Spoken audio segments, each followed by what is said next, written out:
Hi hello friends, ಎಲ್ರಿಗೂ mini ಬ್ಲಾಗ್ಗೆ ಸ್ವಾಗತನ ಹೇಳುತ್ತಾ ಇವತ್ತಿನ ಒಂದು ವಿಡಿಯೋದಲ್ಲಿ ನಾವು ಮದುವೆಯ ಮುಂಚೆ ನಡೆಯುವ ಚಪ್ಪರ ಶಾಸ್ತ್ರದ ಒಂದು ಫಂಕ್ಷನ್ಗೆ ಹೋಗಿದ್ವಿ. ನಮ್ಮ ರಿಲೇಟಿವ್ದು ಮದುವೆ ಇತ್ತು ಅಂತ ಹೇಳಿ ಎಲ್ಲರೂ ಒಟ್ಟಿಗೆ ಹೊರಟಿದ್ವಿ.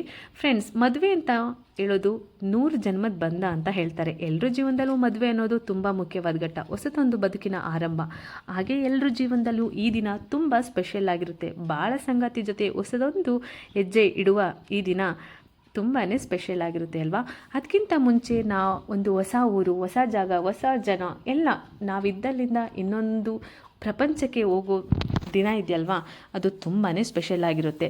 ಆ ಒಂದು ಸಂತೋಷನ ಸಂಭ್ರಮಿಸೋಕ್ಕಿಂತ ಮುಂಚೆ ಫ್ಯಾಮಿಲಿ ಎಲ್ಲ ಒಟ್ಟಿಗೆ ಸೇರಿ ಯಾವ ಶಾಸ್ತ್ರ ಸಂಪ್ರದಾಯಗಳಿದೆ ಅದನ್ನೆಲ್ಲ ಆಚರಿಸ್ಕೊಂಡು ಎಲ್ಲ ಅದ್ಭುತವಾಗಿ ಆ ದಿನನ ಕಳೆಯೋ ದಿನ ಇದೆಯಲ್ವಾ, ತುಂಬಾ ಸ್ಪೆಷಲ್ ಆಗಿರುತ್ತೆ ಅಲ್ವಾ.